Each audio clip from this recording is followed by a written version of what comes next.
We all need to pay attention to our posture when we are sitting, but MS presents particular challenges.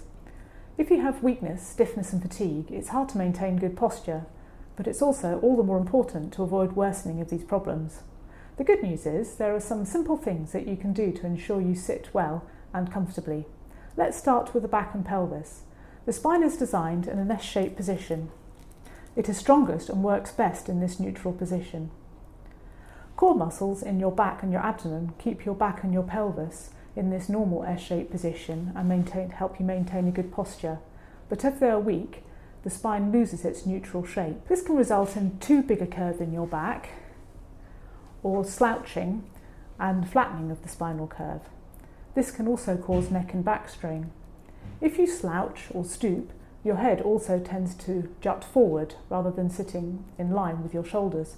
The whole weight of your head, which is about 7 kilos or the weight of 3 bags of sugar, will then be hanging on these small muscles in the back of the neck and shoulders. No wonder they start complaining. Fatigue can also have a big impact on your posture. The natural tendency is for your body to sag and slouch with the effects of gravity when you're fatigued, and they try and find support. If you hold these postures for any length of time, over weeks, months or years, then the joints and muscles can adapt to this new posture, causing stiffness. So, what is the posture for us to sit in?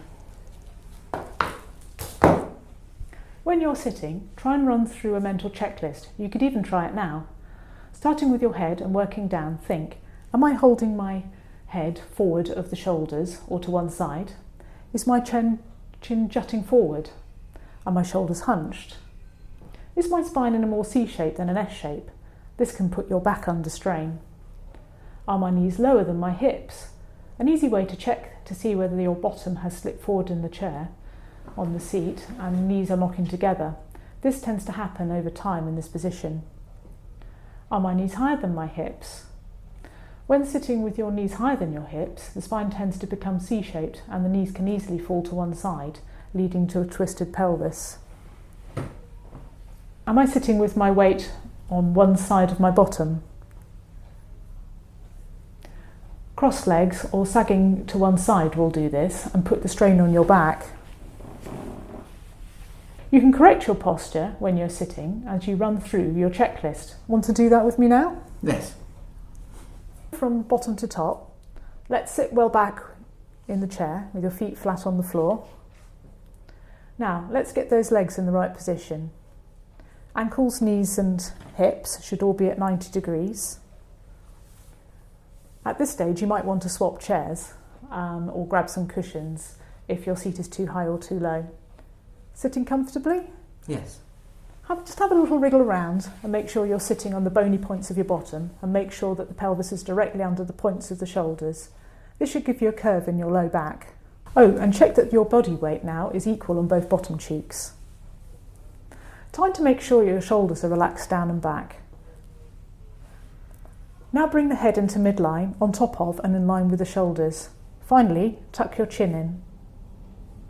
Now this might feel weird and you might be tensing up already, so try and imagine a helium balloon with a string which is attached to the base of your neck. Imagining this should help you lengthen your neck and keeping your chin gently tucked in and your chest more open and your shoulders relaxed down and back. Initially, when you try and sit or stand with a better posture, it'll feel weird. Of course, if anything actually causes you any pain, stop and consult a therapist to check you are doing this movement correctly. This video is meant to be a reminder of exercises, not to replace the advice of a healthcare professional. You'll probably find it difficult to hold a good posture for very long, as postural muscles have become weakened and get tired quickly. This is normal, but with practice, little and often, it will become easier until it becomes more automatic.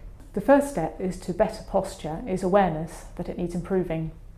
None of us can maintain a good posture, upright, unsupported, for long periods of time, so it is important that the furniture you're sitting on supports your spinal curves, be that at your desk, in your car or on the sofa at home. Of course, we rarely sit doing nothing. For example, if you're watching this video now, perhaps on a computer or a tablet. Even this activity can impact your posture, so you may be interested to know that there are other videos in this series which go into more detail as to how to maintain a good posture, whatever you're doing. Please check them out via the links on our channel. Recap. Run through a posture checklist every time you sit down. Choose the right furniture to support you. Practice improving your posture little and often. Ask a health professional if you need any extra help.